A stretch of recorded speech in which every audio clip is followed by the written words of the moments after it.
So with the closing of the Anthem VIP demo weekend, there's plenty to talk about.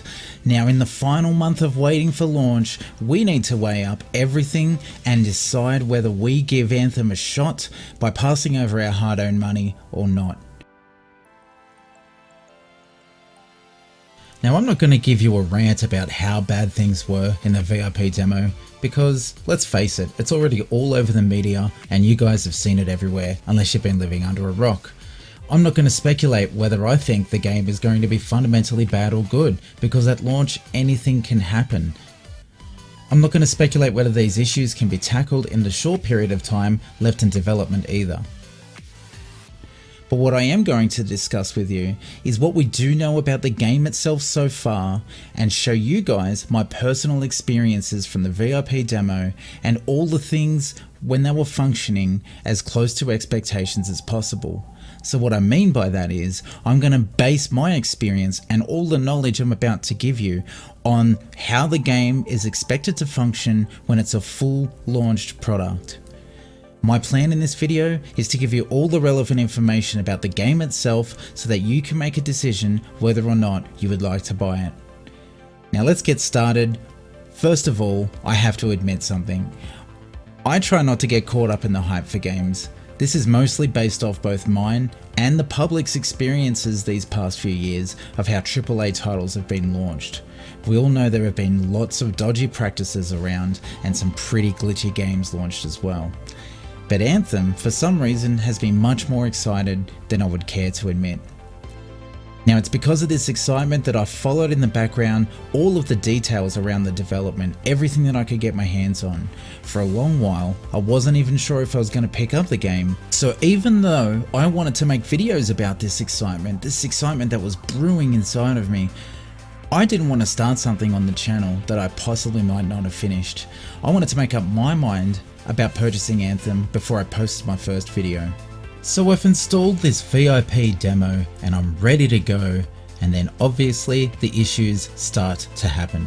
But for some reason, despite all the problems on day one, I found myself playing all day and all night. And this means that even though there was a 95% chance to get kicked out of the game on a loading screen, even though there were rubber banding issues, even though there were technical problems, and the list was massive in these technical problems, I still came back to the game to get as much gameplay as I possibly could. And this says a lot about how enjoyable the actual gameplay and the combat was. I wanted to try everything that I could. I wanted to try everything with every javelin. I wanted to try it with every javelin and every ability on each of those javelins. I wanted to find combos that worked and elemental weaknesses for my enemies. I wanted it all. By the end of everything, I found myself playing only on the hard difficulty and already farming for those min-max stats, so I could gain access to those higher quality blueprints and get those perfect stat rolls. I wanted to take on the world, because in Anthem, when you're victorious, it was amazingly satisfying. Sure, the game was buggy as heck. In its current state, we all knew how it was, but everything that was put into place, and we're talking about the core, the fundamentals, the combat, the gameplay, the crafting systems, the loot, the flying, and oh my god, the maneuvering, the gorgeous graphics, and amazing cosmetic customizations. If they do pull this off, let me say, I will be a very, very happy man. So when we're going to weigh up whether this game deserves our hard-earned money and we're going to purchase it, what do we actually need? Well, I suppose we could use some cold hard facts, and that's what I'm going to give you today. I'm going to go over the basics of Anthem, and I'm going to have videos on my channel before launch that will cover those basics a little bit more in depth. Firstly, Anthem is online only. It's a type of online only that reminds me of Destiny. The gameplay is instance-based, but unlike Destiny, the hub is only a personal hub, not multiplayer. So maybe think something like Warframe. This hub is a small city with what seems to be a few NPCs, and there you can access things like quest givers, a vanity store, a food store, and a few more things as well. Most of this stuff was locked in the demo, so it's hard to say exactly what will be launched in this city when the game is out. Are loot boxes a thing? Well, apparently not, but of course there will be microtransactions. According to the developers, these will be mostly cosmetic, but we're obviously going to know a lot more at launch and we'll see how things go. Speaking of cosmetics, what customization options are there? Well, one thing about loot-driven games is that we all love our cosmetics. How else are we supposed to show off our swag and our progression? In my opinion, this is a large contributing factor as to why third-person shooters are so popular right now, and how companies manage to sell so many cosmetics in the store.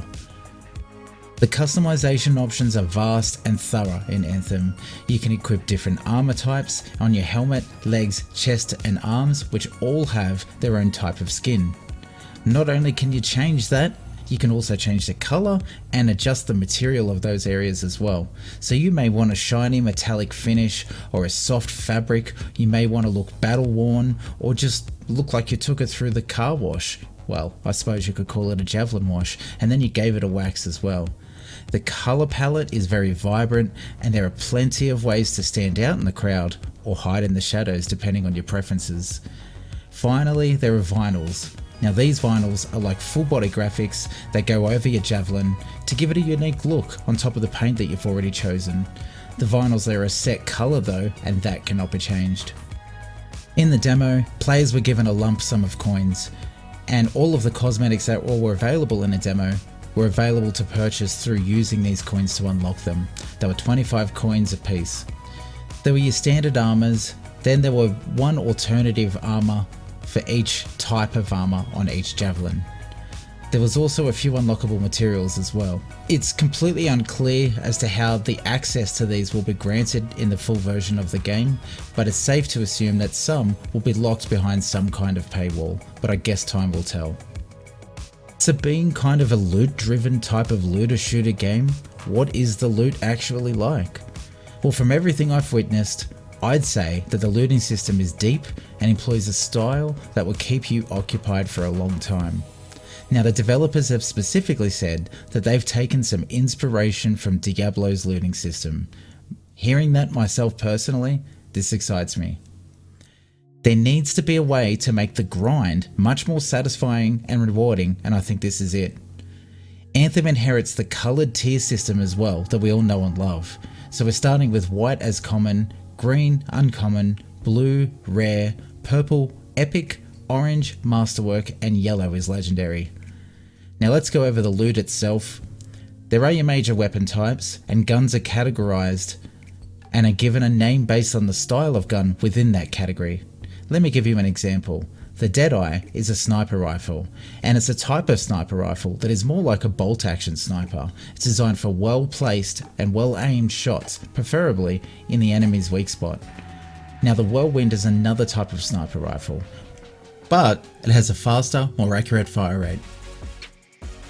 Now there aren't just guns, there's also components and support gear. Plus, each javelin will have 2 gear slots used for abilities. For example, the Ranger will have an assault launcher and grenade slot. For each slot, there will be a variety of abilities available as well, of which will have differing stats linking to the loot that you've picked up to slot in there. Support gear is much the same, but the abilities attached to those are much more of a supporting nature, and they're very useful in team combat scenarios. An example of this is a dome-shaped shield that prevents incoming projectiles, which is particularly useful for reviving comrades. Components are kind of like extra statistic slots. You can change these based on your build or for the task that you're about to embark on. These give extra statistics like armor, HP, and ammo. You start with one of these slots, but you unlock more as you push through the ranks. To be completely honest, I really like the looting system. It's mastered a lot of the things that I love about loot. It's possibly one of the best designed features of this game, and may be a significant contributing factor in the possibility of this game's success. You have your initial shiny drop animation, either of the enemies that you kill or from the chests that you open. The loot icons are shaped like diamonds, and they'll drop in the rarity colour, and you'll get a notification tab at the bottom right of your screen to confirm that you've picked up that loot. Then once everything is completed and you're heading back to the hub, there'll be a screen that initiates rewards and XP, totals your faction, and identifies your loot for you as well.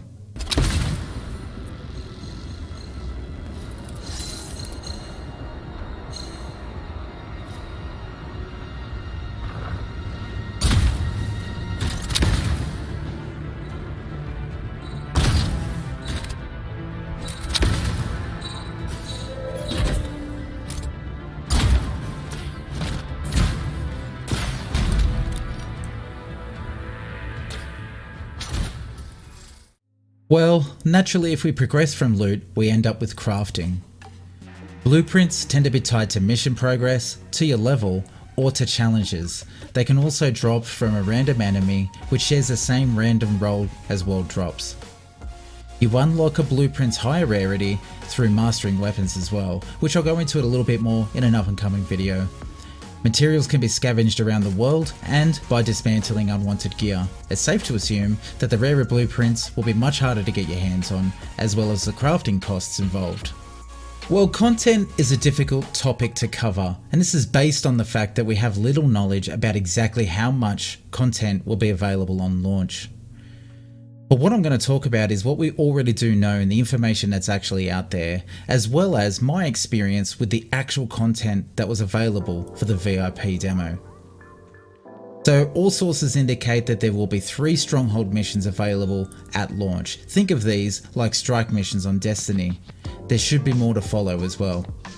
One was playable in the demo called the Tyrant Mine, and in this, the gameplay was fun, it took our team to different scenes, and it's much like the rooms in a true dungeon crawler, though it did obviously feel dramatically more open world, as some of these maps were extremely open and flying sky high was a large part of it. Finding certain resources was an inclusion in most of these stages amongst a very hefty combat amount as well.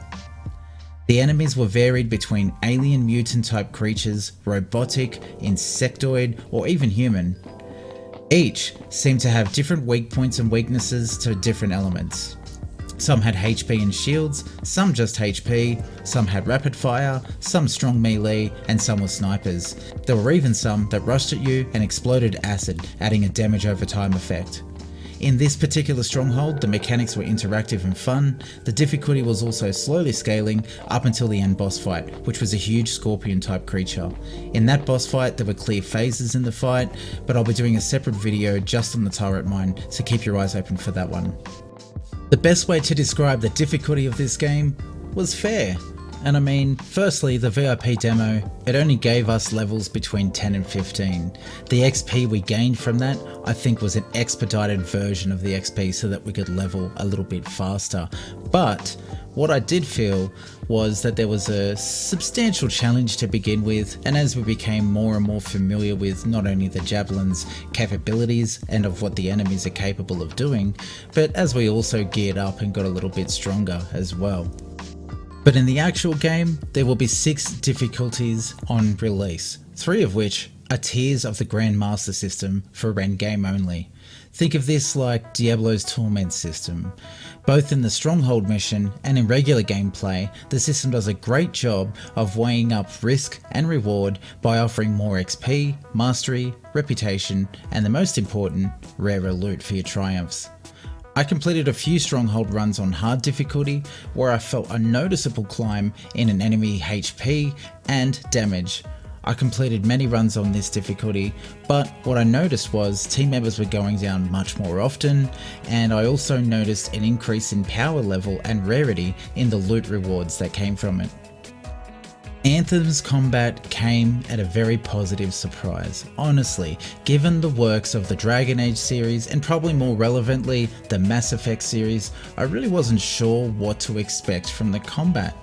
But as I said, I'm very pleasantly surprised at how crisp the combat feels.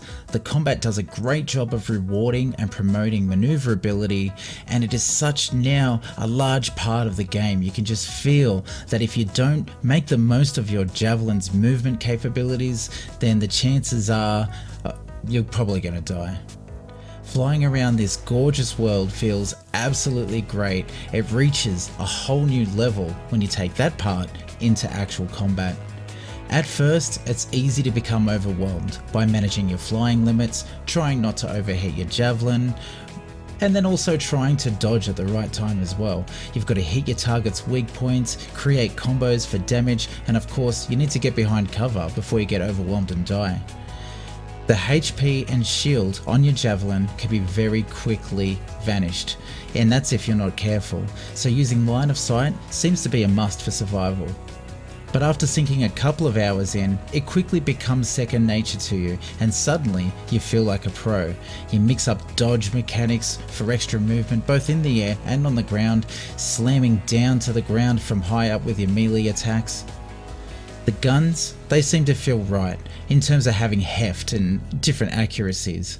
The combat feels responsive, and I absolutely love the damage numbers that float very clearly above the target's hit markers.